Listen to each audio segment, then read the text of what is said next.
Shalom, salam berkat dari kami untuk pendengar sekalian. Saat ini pendengar akan diberkati dengan program Hari Ini Harinya Tuhan bagian yang ke-8. Sebuah program rohani tentang doktrin Alkitab yang menolong kita untuk semakin tertanam dalam kebenaran firman dan bertumbuh dalam kemuliaan. Bersama hambanya, Pendeta Gilbert Lumwendong, STH.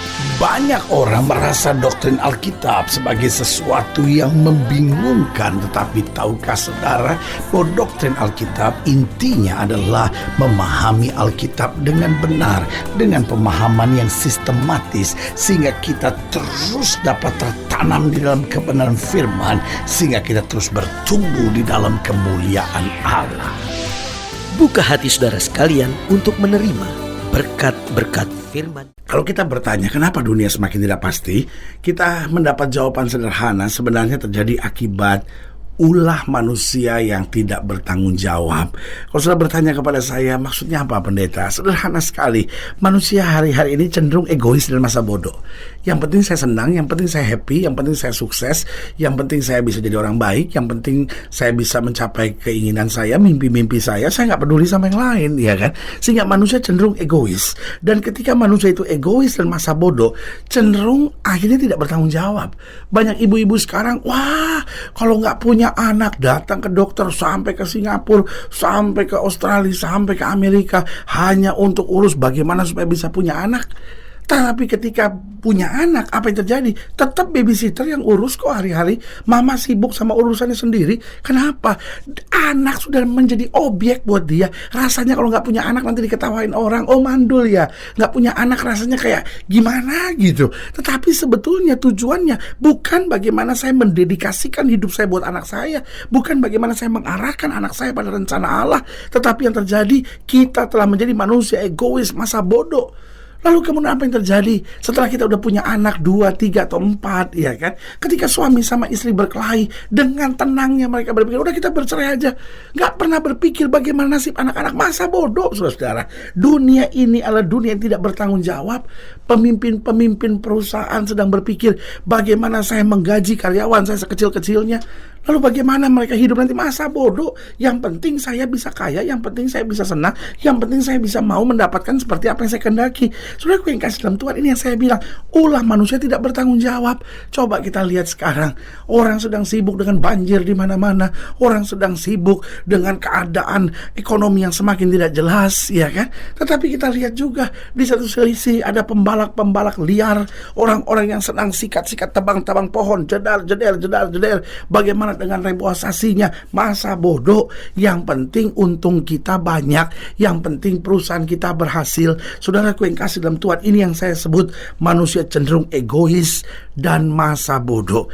Yang kedua, ulah manusia yang tidak bertanggung jawab ini cenderung membuat manusia tidak memperhatikan kualitas karakter. Orang sekarang pikir yang penting saya kaya. Saudaraku yang kasih dalam Tuhan, makanya pendidikan moral di sekolah sudah diangkat dari sekolah. Bidang studi yang bicara tentang moral sudah diangkat. Kenapa? Karena dianggap kualitas moral sudah tidak penting lagi. Yang penting anak itu pintar, yang penting saya kaya, yang penting saya sukses. Saudaraku yang kasih dalam Tuhan, buat saya sebaliknya. Yang penting karakter kita baik. Karena kalau karakter kita baik, kita pasti sukses. Kalau karakter kita baik, kita pasti maju. Kalau karakter kita baik, pasti kita mencapai keberhasilan. Jadi ingat, ulah manusia hari ini banyak yang tidak bertanggung jawab. Kenapa? Karena egois dan masa bodoh. Yang kedua, tidak memperhatikan kualitas karakter. Dan yang ketiga, karena cenderung tidak mau menjadi pelaku firman. Dia datang gereja, dia dengar firman Tuhan, tapi bukan untuk menjadi pelaku firman, tapi untuk mengklaim ayat-ayat tertentu dalam hidupnya supaya dia bisa berhasil, supaya dia bisa maju, supaya dia bisa dapat mujizat. Dia cari ayat-ayat firman Tuhan yang dapat dia klaim untuk mujizat, dia garis bawahi, dia kasih stabilo. Bukan salah, tapi saudaraku yang kasih dalam Tuhan, sebelum kita minta hak kita sebagai orang percaya, kita harus menjalankan kewajiban kita dulu menjadi pelaku-pelaku firman. Karena itu Alkitab dengan tegas bilang, cari dahulu kerajaan Allah serta kebenarannya, maka semuanya akan ditambahkan kepadamu. Banyak orang dia balik, cari dulu yang akan ditambahkan Tuhan buat kita, baru nanti kita akan cari kerajaan Allah. Ini yang gak benar, saudara. Yang keempat saya pelajari, manusia yang tidak bertanggung jawab ini. Yang pertama, cenderung egois dan masa bodoh. Yang kedua, cenderung tidak memperhatikan kualitas karakter. Yang ketiga, cenderung tidak mau menjadi pelaku firman. Dan yang keempat, cenderung tidak mau bayar harga. Orang datang kepada Yesus dan berkata, "Guru, aku mau ikut kau kemana saja kau pergi." Yesus bilang apa? "Kalau kau mau ikut aku, sangkal diri, pikul salib, baru ikut aku." Dengan lain kata, Yesus mau tegaskan, ada harga yang harus dibayar. Engkau ingin rumah tanggamu bahagia, ada harga yang harus dibayar. Engkau ingin melayani Tuhan dengan sukacita, ada harga yang harus dibayar. Kalau kita berani bayar harganya dalam kesungguhan, Tuhan akan menyatakan kemuliaannya bagi kita yang percaya. Haleluya. Selamat datang dalam program kita hari ini, Harinya Tuhan. Sebuah program rohani yang kembali mengingatkan kepada kita betapa pentingnya kita menjadikan firman Tuhan sebagai dasar keseharian hidup kita. Karena selama kita menjadikan firman Tuhan sebagai dasar keseharian hidup kita, langkah-langkah ke depan kita penuh dengan kepastian, kemenangan, berkat, mujizat, dan perkara-perkara besar. Haleluya. Dan di dalam program ini kita mau sama-sama belajar tentang bijaksana. Karena dunia hari-hari ini sedang kehilangan orang-orang bijaksana. Dunia sedang penuh dengan orang-orang egois, masa bodoh yang tidak bertanggung jawab. Tetapi Tuhan membangkitkan generasi orang percaya yang bukan hanya cinta Tuhan, tetapi hidup bijaksana. Jadi suami yang bijaksana, jadi istri yang bijaksana, jadi pemimpin yang bijaksana, jadi anak-anak muda yang hidup dalam kebijaksanaan. Haleluya. Dan saudara yang kasih dalam Tuhan, dalam program kali ini, dalam pembahasan tentang bijaksana, kita mau sama-sama belajar dari 2 Samuel pasal 20, 2 Samuel pasal yang ke-20, ayat yang ke-16 sampai ayat yang ke-26. 2 Samuel pasal yang ke-20, ayat yang ke-16 sampai ayat yang ke-26. Demikian firman Tuhan. 2 Samuel pasal 20, ayat yang ke-16 sampai ayat yang ke-26. Demikian firman Tuhan. Lalu berserulah seorang perempuan bijaksana dari kota itu. Perhatikan, berserulah seorang perempuan bijaksana dari kota itu. Dengar, katakanlah kepada Yoab, mendekatlah kemari supaya aku berbicara dengan engkau. Maka mendekatlah Yoab kepada perempuan itu. Bertanyalah perempuan itu, "Engkaukah Yoab?" Jawabnya, "Benar." Lalu berkatalah perempuan itu kepadanya, "Dengarkanlah perkataan hambamu ini." Jawabnya, "Baik." Kemudian berkatalah perempuan itu, "Dahulu biasa orang berkata begini, baiklah orang minta petunjuk di Abel dan di Dan. Apakah sudah dihapuskan apa yang telah ditetapkan oleh orang-orang yang setia di Israel? Tetapi engkau ini berikhtiar membinasakan suatu kota, apalagi suatu kota induk di Israel. Mengapa engkau hendak menelan habis milik pusaka Tuhan?" Lalu Yoab menjawab, jauhkanlah daripadaku untuk menelan dan memusnahkan. Bukankah begitu halnya? Tetapi seorang dari pegunungan Efraim yang bernama Seba bin Bikri telah menggerakkan tangannya melawan Raja Daud. Serahkanlah dia seorang diri, maka aku akan undur dari kota ini. Lalu berkatalah perempuan itu kepada Yoab, "Baik, kepalanya akan dilemparkan kepadamu dari belakang tembok ini." Kemudian masuklah pula perempuan itu dan berbicara kepada seluruh rakyat dengan bijaksana. Diulangi kata yang sama, bijaksana. Sesudah itu mereka memenggal kepala Seba bin Bikri dan melemparkannya kepada Yoab.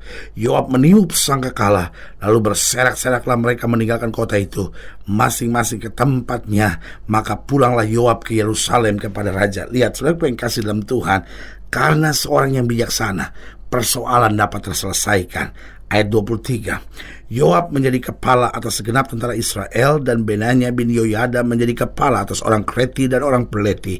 Adoram menjadi kepala orang Rodi, dan Yosafat bin Ahilud menjadi bendahara negara. Seya menjadi panitera negara. Zadok dan Abihatar menjadi imam.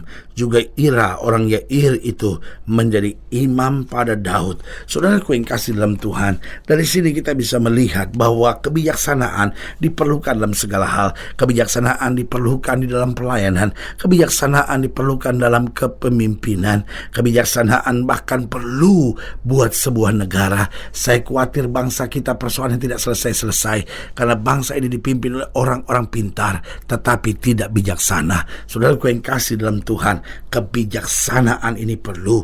Lalu pertanyaan kita, siapa sebetulnya orang bijaksana? Orang bijaksana yang pertama adalah seorang yang rindu membawa damai. Saudaraku yang kasih dalam Tuhan, kenapa saya berani katakan bahwa saya khawatir pemimpin-pemimpin bangsa ini bukan sekedar hanya orang-orang pintar yang diperlukan, tetapi juga orang bijaksana. Dan kenapa saya bilang saya khawatir bangsa ini sedang kekurangan pemimpin-pemimpin bijaksana? Karena banyak pemimpin tidak lagi mencoba untuk membawa damai, tetapi banyak pemimpin justru menstimulasi rakyat, justru menstir up rakyat untuk apa?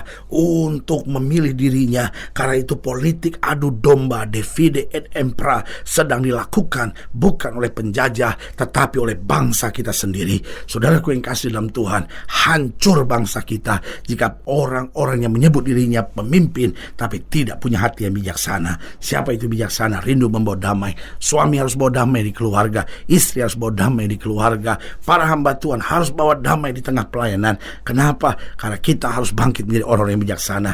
Yang kedua, siapa orang bijaksana? Seorang yang selalu siap untuk berkorban.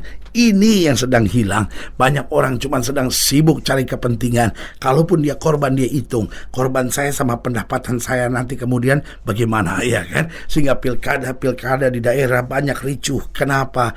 Karena sekarang pilkada menjadi ladang bisnis baru, saudara-saudara. Orang memang berani berkorban untuk kampanye, tapi kemudian dia hitung, nanti setelah saya terpilih jadi kepala daerah, untung saya sebesar apa? Kira-kira kebayar nggak harga kampanye? Aduh, hancur bangsa ini, saudara-saudara. Sebagai hamba Allah, saya mau ingatkan, kita butuh orang-orang bijaksana. Karena itu saya mau bicara sebagai seorang hamba Tuhan. Buat setiap saudara yang adalah pemimpin, buat setiap saudara yang adalah suami, buat setiap saudara yang adalah istri, buat setiap saudara yang melayani Tuhan, buat setiap orang-orang yang muda, mari kita menjadi orang-orang yang bijaksana. Haleluya. Yang ketiga, siapa orang bijaksana? Yaitu seorang yang hidupnya untuk selalu menjadi berkat bagi orang lain.